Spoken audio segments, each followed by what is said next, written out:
hindari larangan ya. Kowe sholat nih yo, maling ayo apa? Harus dihindari. Berarti larangan Allah itu apa saja? Nah itu yang wajib kita hindari, wajib kita apa? Jauhi. Apa kemudian larangan Allah sekarang tadi perintahnya, sekarang larangannya. Maling, tidak boleh maling. Larangan Allah apa saja? Tidak boleh membeli. Oh, tulisan. Nah, tulis ke depan, cepat lari tulis. Tulis ya. Nomor satu boleh. Larangan Allah kepada manusia. Boleh juga enggak? Adi.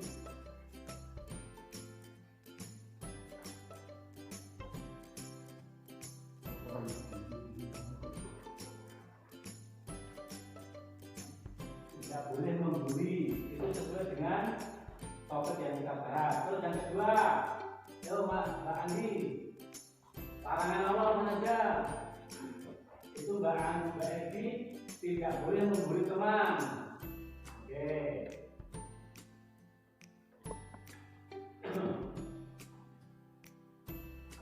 Ayo Mbak Siti persiapan.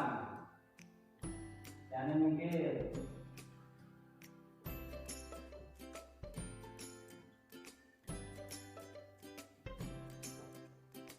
Ya, halo Mbak Siti.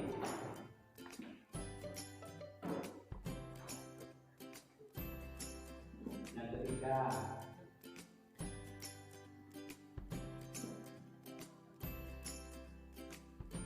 Oh cukup ya, boleh, bagus, terima kasih Mbak Siti, Mbak Andi dan Mbak Edi.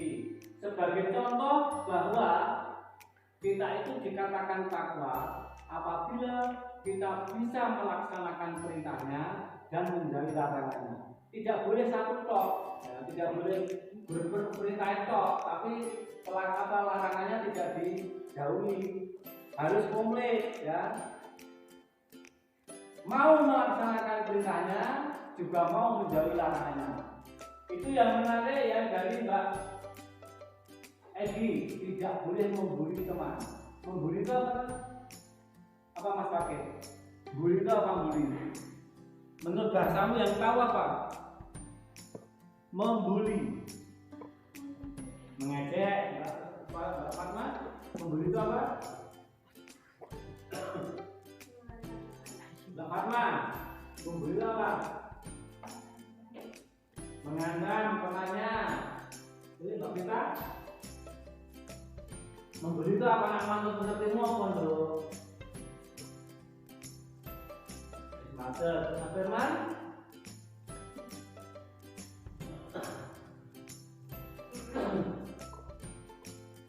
jadi membuli itu adalah perbuatan yang baik atau salah atau jelek? Jelek. Nah jelek ini dilaksanakan atau tidak? Tidak. Nah sekarang caranya bagaimana? Nah, kalau kamu dibully temanmu, apa yang kamu lakukan? Tegas. Apalagi? Tegas melawan ya, tegas diam, aneh. Apalagi Mbak Siti, kok dibully kancamu pas ora duwe pas bla bla bla bla bla, ora tau gitu. Nah, menegur yang baik atau menasehati. Oke, begini anak ya, membuli itu bukan mengancam. Antara lain mengancam boleh, tapi membuli itu merundung. Merundung itu membuat orang lain dilemahkan, melemahkan. Bagaimana supaya orang itu tidak berkutik? Dan biasanya yang membuli itu orangnya juga orang yang lemah. Kenapa kok berani seperti itu? Karena dia golok. Wan ini guna anak golone. Aja ijen podo ijen. Belum tentu berani. Satu lawan satu belum tentu berani. Jadi kalau kamu menemui semacam itu harus dilawan. tidak boleh didiami. Dan ini kamu tidak boleh melakukan hal seperti itu. Banyak sekali terjadi pembulian di ujung rumah tahanan, di penjara, di ujung rumah sakit, yang dibully masuk rumah sakit. Ini kok tidak rugi? Semua rugi tuh. Anak rugi, yang punya orang tua rugi, yang membuli rugi, isin, orang tuanya isin. Nah kalau masih sekolahan yang isin, ya kan? Di toko sekolahan. Maka jangan sekali-kali kamu mempunyai sifat seperti itu tidak boleh. Pembulian harus kita lawan. Apakah? Sepakat. Pembulian harus kita lawan. Sepakat ya? Sepakat. Tidak boleh di mana-mana kalau ada seperti itu. Dengan cara yang bijaksana.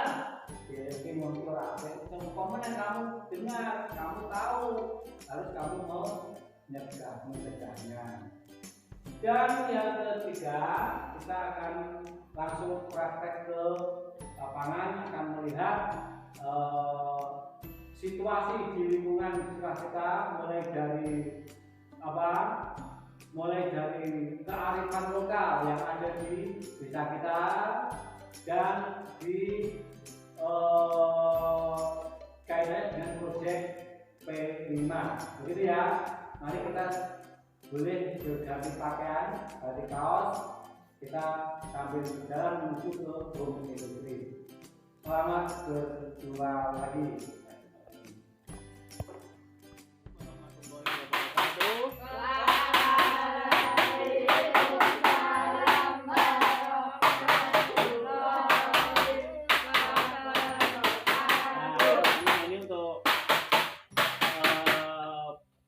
Yang kedua yaitu tentang kurikulum merdeka yang berhubungan dengan P5 Pak Guru sampaikan ya. Nah ini akan kita langsung ke tempat yang kita tuju, yaitu dengan produksi ukir yang termasuk home industry. Nah di sini Pak Guru akan mengenalkan ya, ini sebagai juragannya yang langsung bekerja sendiri. Ini Bapak Mulyadi yang sudah berapa tahun Mas? Hampir 15 tahun. Wah, sudah 5 tahun dan bisa kita sudah 15 tahun dan sudah kita lihat ya hasilnya. Bisa kita lihat bersama, ternyata bisa membawa kesejahteraan dalam kekeluargaan. Ini bukti bahwa home industry seperti ini akan menghasilkan peluang yang banyak. Oke. Yang kedua, ada beberapa alat yang dipersiapkan Pak Mulyadi ini, dan ini membutuhkan modal yang tidak sedikit anak-anak. Ini peluang besar untuk meningkatkan kesejahteraan ekonomi itu di kalangan pedesaan. Namun ternyata hasilnya pun tidak kalah dengan perkotaan.